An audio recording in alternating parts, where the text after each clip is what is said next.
Hello বন্ধুরা, welcome to বাবিস kitchen. আজকে আপনাদের সাথে শেয়ার করব একটা নিরামিষ মোচার ঘন্ট। মোচার রেসিপি শেয়ার করব, যেটার জন্য কি কি লাগবে সেটা আপনাদের প্রথমে আমি দেখিয়ে দিই। প্রথমেই লাগছে মোচা, আমি কুচিয়ে সেদ্ধ করে রেখেছি মোচাটা। আর লাগছে ডুমডুম করে কাটা আলু, ছোট ছোট চোকো চোকো টুকরো করে আলুটাকে কেটে রেখেছি। এক বাটি মতো একটু ছোলা লাগছে, কয়েকটা বড়ি নিয়ে নিয়েছি দেওয়ার জন্য, ভেজে নেবো এটাকে।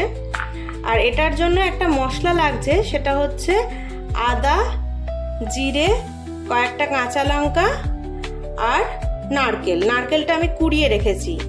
এটা আমি এই মশলাগুলোর সাথে বেটে নেবো। আর মোচাটা আমি প্রথমে ছাড়িয়ে কুচিয়ে নুন হলুদ জলে সারা রাত্রি রেখে দিয়েছিলাম, যাতে কিছু কিছু মোচার তো কষ থাকে বা তেতো হয়, সেই জন্য নুন হলুদ জলে ডুবিয়ে রাখলে সেটা কেটে যায়। তারপর একটুখানি আমি সেদ্ধ করে নিয়ে জল ঝরিয়ে ভালো করে মোচাটাকে চটকে নিয়েছি। এই মোচার ঘন্ট করতে এই উপকরণগুলো লাগবে। চলুন তাহলে এবার আমরা রান্নাটা শুরু করি। গ্যাসে কড়াইটা বসিয়ে নিয়েছি, তার মধ্যে খানিকটা সর্ষের তেল ঢেলে দেবো।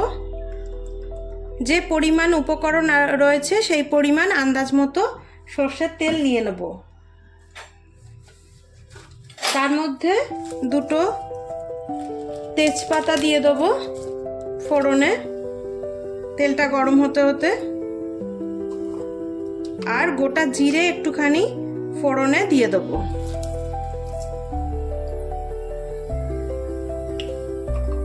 গোটা জিরে আর তেজপাতা একটু ফোড়নে দিয়ে দিলাম।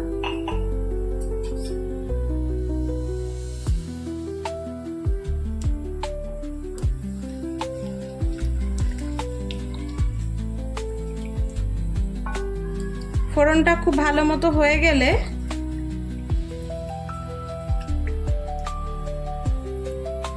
এর মধ্যে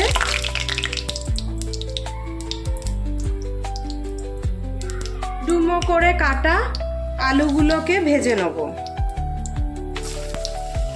ডুমো করে কাটা আলুগুলোকে আমরা ভেজে নেব।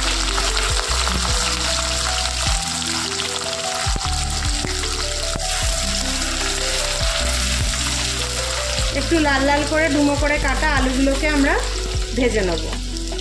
ততক্ষণ চলুন আমরা মশলাটা বানিয়ে নিই। আদা, কাঁচা লঙ্কা, গোটা জিরে আর নারকেল দিয়ে মশলাটা আমরা তৈরি করে নিই। ততক্ষণ আলুটা ভাজা হোক।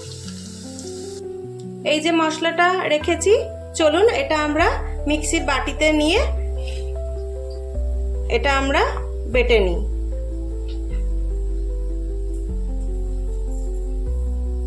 প্রথমে জিরে, কাঁচা লঙ্কা, আদাটা একটুখানি গুঁড়িয়ে নেব, তারপরে নারকেল দিয়ে মশলাটা আমরা বেটে নেব। দেখুন বন্ধুরা, প্রথমে আমি আদা, জিরে আর কাঁচা লঙ্কাটাকে বেটে নিয়েছি। এরপর এর মধ্যে আমি এই নারকেল কোড়াটা দিয়ে বেটে নেব। এর মধ্যে চাইলে এখন আপনারা গোটা গরম মশলা দিয়েও বেটে নিতে পারেন, কিন্তু যেহেতু আমার ঘরের বানানো গরম মশলা আছে, আমি সেটাই নামাবার সময় দেবো। চলুন এটা দিয়ে ঘুরিয়ে নিই একবার। নারকেল কুড়োনোটা দিয়েও একবার মিক্সিতে ঘুরিয়ে নিয়েছি। মশলাটা আমাদের বাটা হয়ে গেছে। চলুন এবার আলুটা ভাজতে দিয়েছিলাম সেটা দেখি। আলুটা সুন্দর করে ভাজা হয়ে গেছে, হালকা করে আলুটা ভাজা হয়ে গেছে। এবার এই বেটে রাখা মশলাটা, যেটা আমরা মিক্সিতে বাটলাম, আদা, জিরে, কাঁচা লঙ্কা আর আপনার কোড়ানো নারকেল, পুরো মশলাটা এবার দিয়ে দিলাম এর মধ্যে। মশলাটা দিয়ে এবার আলুর সাথে একটুখানি কষিয়ে নিতে হবে।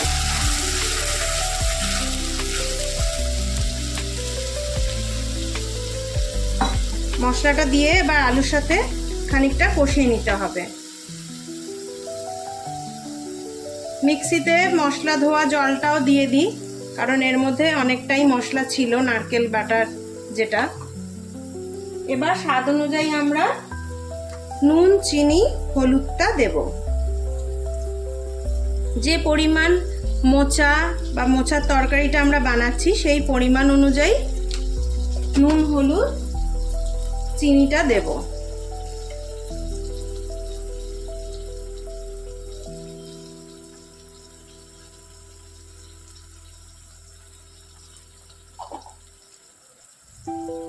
এবার স্বাদ অনুযায়ী একটু চিনি দেবো। মোচার তরকারি, নিরামিষ মোচার তরকারি একটু মিষ্টি মিষ্টি হয়।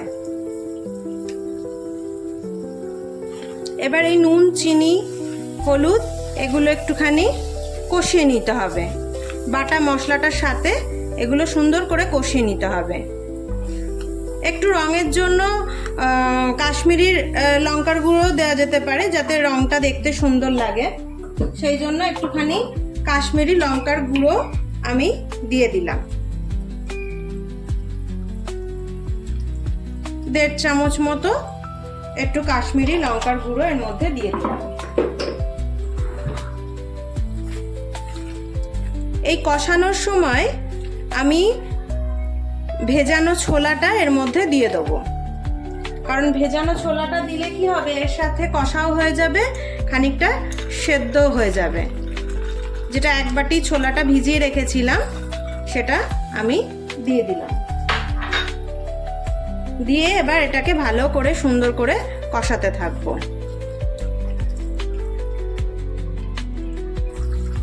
যখন মশলাটা কষে তেলটা ওপরে এরকম ভেসে উঠবে, তেলটা ছেড়ে দেবে আর কি মশলার থেকে, তখন আমরা এই সেদ্ধ করা মোচাটা এর মধ্যে দিয়ে দেবো। মোচাটা দিয়ে আমরা এটার সাথে কষাতে থাকবো। সেদ্ধ করা মোচাটা আমি একটুখানি হাতে চটকে নিয়েছি, যাতে এটা সুন্দর ভাবে মিশে যায় তরকারির সাথে। এটা খুব সুন্দর হয়। মোচার ঘন্টা অনেকেই অনেক রকম ভাবে বানান, আমি এইভাবে বানাই। এইভাবে একবার বানিয়ে দেখবেন, খুবই সুন্দর খেতে হয়। নিরামিষের দিনে মোচার তরকারি খুবই ভালো লাগে খেতে।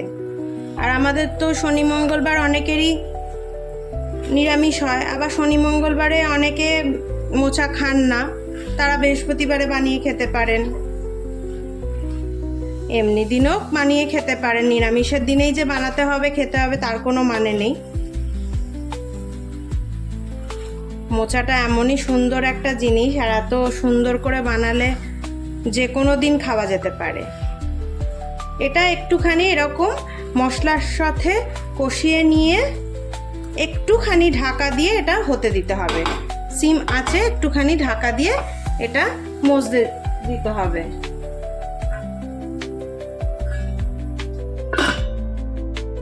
এটা একটু ঢাকা দিয়ে মশলাগুলোর সাথে, আলুগুলোর সাথে এটা একটুখানি মজবে। চলুন বন্ধুরা, ঢাকনাটা তুলে দেখি কিরকম হচ্ছে।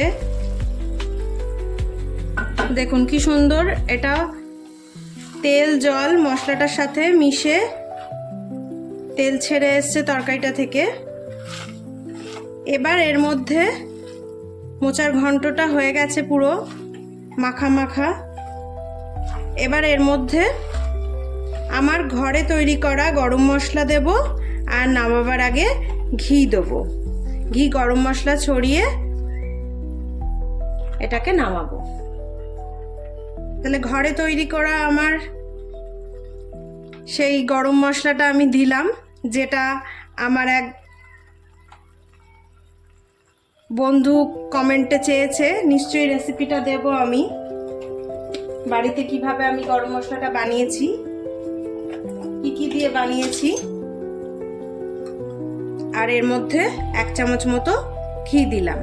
নিরামিষ তরকারিতে একটু ঘি দিতে লাগে, আর মোচা থোড়ে এসব তো একটু ঘি দিতে অবশ্যই লাগে, না হলে মোচা থোর খেতেই ভালো লাগবে না।